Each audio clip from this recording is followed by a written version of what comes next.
Le Code du travail français connaît une évolution notable en 2024 et 2025, marquée notamment par une série de réformes visant à adapter le cadre législatif aux nouvelles réalités économiques et sociales. Ces ajustements touchent des domaines aussi variés que l'emploi des seniors, l'encadrement du télétravail, le partage de la valeur au sein des PME et la redéfinition des règles de l'assurance chômage. Bonsoir, je m'appelle Marc Farayette et je suis juriste. Dans cette vidéo, je vais vous présenter une synthèse des modifications récentes et à venir du Code du travail en France, principalement axée sur les mesures entrant en vigueur fin 2024 et en 2025. Tout d'abord, l'emploi des seniors et le dialogue social. Tout récemment, c'est la loi du 24 octobre 2025 qui transpose plusieurs accords nationaux interprofessionnels, les fameux ANI. Concernant l'emploi des seniors, des mesures visent à favoriser le maintien dans l'emploi des salariés expérimentés avec notamment la possibilité d'accéder à une retraite progressive dès 60 ans. Important, et Dieu sait si ça me tient à cœur, au niveau du dialogue social et de la représentativité du personnel, la limite des 3 mandats successifs pour les élus du personnel élu au CSE, le comité social et économique, est maintenant supprimée. Ceci permettra une plus grande continuité dans la représentation des personnels, évitera éventuellement le blocage et notamment la carence de candidats. L'assurance chômage, une réforme importante, est entrée en vigueur dès le 1er janvier de cette année 2025, qui est issue d'une nouvelle convention visant à réduire les dépenses de l'UNEDIC. Les points clés, pour les seniors, une prolongation de la durée de l'indemnisation pour les demandeurs d'emploi, donc les plus âgés. Un nouveau contrat, création du contrat de valorisation de l'expérience pour les seniors de plus de 57 ans. Une revalorisation des allocations 0,5% a eu lieu au 1er juillet 2025. Enfin, une cotisation employeur, le taux de la contribution patronale à l'assurance chômage est abaissé à 4% au lieu de 4,05% depuis le 1er mai 2025.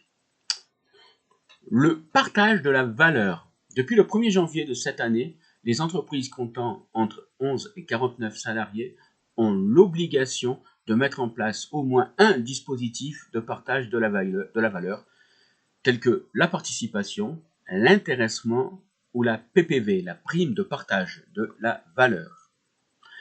Concernant l'apprentissage, le financement et les aides à l'apprentissage ont été ajustés.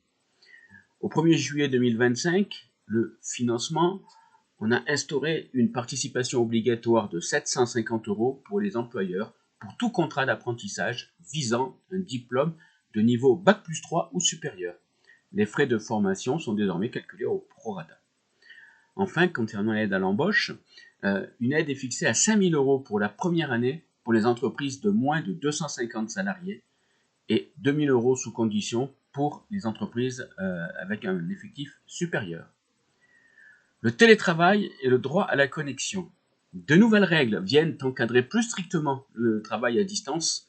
Déjà, le droit au télétravail, on a instauré un droit au télétravail minimal de 2 jours par semaine pour les postes compatibles, bien évidemment. Obligation également de verser une indemnité forfaitaire minimale et de fournir le matériel ergonomique nécessaire. Enfin, le droit à la déconnexion est renforcé, notamment par la mise en place possible de systèmes de déconnexion automatique et une compensation majorée en cas de sollicitation pendant des périodes d'astreinte. La santé et la qualité de vie au travail. Plusieurs mesures viennent à améliorer maintenant le bien-être des salariés. Un congé menstruel a été créé. Il est spécifique. Il est de 2 jours par mois pour les femmes souffrant de règles douloureuses. Également mise en place d'un congé spécifique pour le burn-out, pouvant aller jusqu'à 3 mois. Obligation d'aménager les postes de travail pour les salariés de plus de 55 ans. Et un référent équilibre vie professionnelle, vie personnelle devient obligatoire dans les entreprises. Concernant les salaires et les contrats, la rémunération, on a une obligation de revalorisation annuelle pour les salaires inférieurs à 1,6 fois le SMIC et plafonnement des écarts de rémunération, c'est un ratio de 1 à 20, au sein d'une même entreprise. De nouvelles clauses deviennent obligatoires dans les contrats, le droit à la déconnexion, l'empreinte carbone du poste concerné, la formation continue notamment. Et la clause de mobilité est renforcée, je dirais, par une obligation de compensation financière proportionnelle en cas d'activation. Les travailleurs des plateformes et le RSA. Alors sur les plateformes, les travailleurs en plateforme numérique, type VTC, livreur, etc., voient leurs droits renforcés, obligation de transparence sur le calcul de la rémunération, interdiction des pénalités en cas de refus de mission et majoration pour le travail de nuit ou le dimanche. RSA et France Travail, et bien depuis 2025, tous les bénéficiaires du RSA sont maintenant inscrits à France Travail et doivent signer un contrat d'engagement incluant une obligation de 15 heures d'activité hebdomadaire. Voilà pour les grands changements du Code du travail. Le Code du travail est toujours en pleine mutation.